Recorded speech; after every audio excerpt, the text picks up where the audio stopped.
You bought your ticket, picked your seat, checked in early, and showed up 2 hours ahead, so you're in control of your flight, right?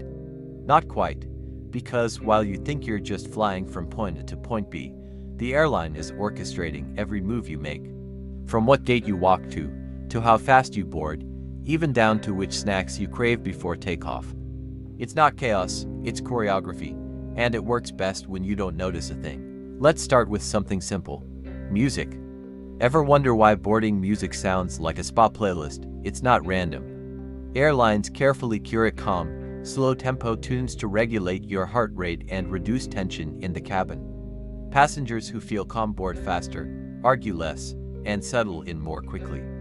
It's emotional management through your ears, but sound is just the beginning. Have you noticed how the lighting shifts during boarding, cruising, and landing? That's not just for ambience, it's behavioral design. Warmer tones make you feel safer, cooler blues keep you alert. And during deplaning, brighter lights subtly push you to move faster. You're not just a passenger, you're part of a psychological script, from wheels up to wheels down. And that seat you chose, maybe you thought you were being strategic. But did you know some airlines quietly reshuffle seating zones last minute to fill certain sections first? It's called dynamic boarding. It's less about convenience and more about balancing the aircraft's weight without you ever knowing. Stick with me, because by the end of this video, you'll see how your entire airport experience from that random gate change to that overpriced coffee you suddenly craved is part of a system designed to guide you without asking. And once you notice it, you can start flying smarter, not just faster. You're walking down the jet bridge, phone in hand, boarding pass scanned, when suddenly the air hits you like a blast from a freezer. It's borderline uncomfortable, and that's the point. Jet bridges are kept deliberately cold to keep passengers moving. No one lingers in a cold space. You keep walking. You board faster, you sit sooner, and the plane departs on time. It's temperature as a behavioral nudge, and it works every single day. But what about after takeoff? You think you're relaxing, maybe watching a movie or sipping a drink. But the airline is still in control, especially when it comes to food. Ever wonder why certain meals run out first? Or why the cart skips over your row and comes back later? It's not just logistics, it's called controlled scarcity. Airlines strategically stock fewer portions of high-demand meals to create a sense of urgency. You feel lucky when you get the last pasta or chicken. It's satisfaction by design. Even the scent in the cabin, it's engineered. Some airlines diffuse subtle aromas like lavender or citrus to manage motion sickness and reduce anxiety. You think it's just clean air, but it's another invisible lever being pulled behind the scenes. And when you land, they flip the scent again to keep you feeling fresh as you walk off the plane, ready to shop, move, and spend in the terminal. But here's something passengers really never expect. The layout of the cabin itself is a psychological trap. First class isn't just about luxury. It's a comparison tool. As you walk through it on the way to economy, your brain registers what you're not getting. More legroom, better lighting, nicer service. It's a silent upsell. And it sticks with you, especially when you're elbow to elbow in Route 3 to B. Next time, you're more likely to pay to upgrade even just for a little more space. And finally, watch the announcements. They're more manipulative than you think. Flight attendants don't just say things for safety. Their tone, their timing, even the pauses in their speech are designed to calm you, direct you, and make sure you comply without resistance. When turbulence hits, it's not just "please remain seated." It's a full-scale emotional script to prevent panic. So, while you're watching the clouds out the window thinking you're in charge, just know, you're part of a carefully constructed psychological journey from gate to gate. But don't worry, we're just getting started. And what's coming next will make you rethink every random delay you've ever experienced. You finally reach your seat, settle in, and breathe out thinking the most stressful part is over. But from here on, the manipulation gets even more subtle. Let's start with the overhead bins. Ever noticed how flight attendants ask you to place smaller bags under the seat in front of you, even if there's space above? It's not just about space, it's about flow.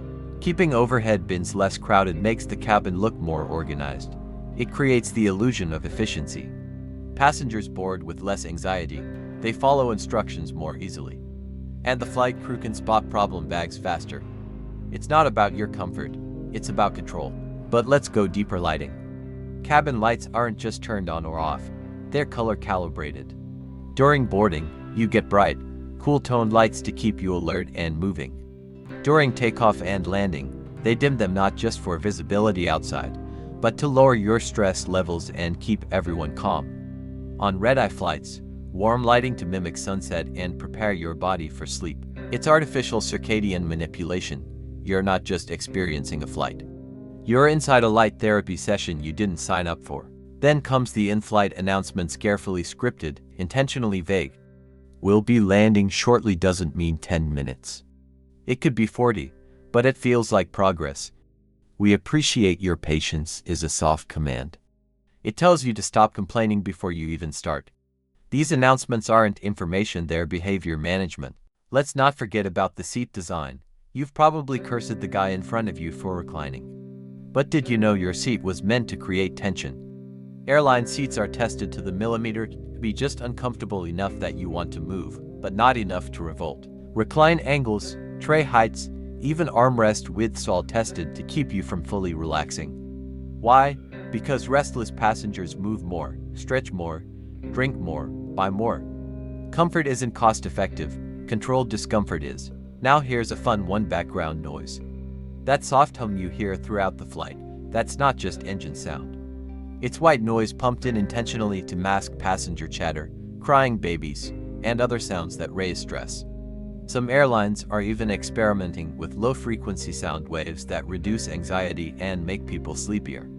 You think you're tired from the flight? Maybe. But maybe you're being acoustically sedated.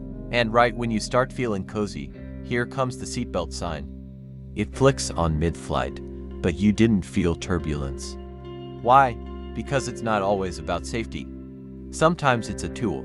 Seatbelt signs reduce movement in the cabin. They give crew time to prepare for service or prevent congestion in aisles. It's crowd control disguised as caution. You're not imagining it. Every detail, from where you store your bag to when you stretch your legs, is being directed by invisible hands.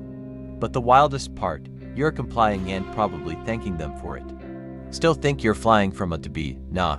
You're part of an engineered human system in the sky. And next, we're diving into what happens when you leave the plane, because your trip doesn't end when you land. It only gets sneakier. You step off the plane, a wave of relief hits. You made it, but the game, it's still on. Because airports are designed to guide your behavior from the moment your feet hit the jet bridge. Let's start with the hallway to immigration or baggage claim. Notice how it's long, often without shortcuts or alternate routes. That's not poor design, that's a funnel.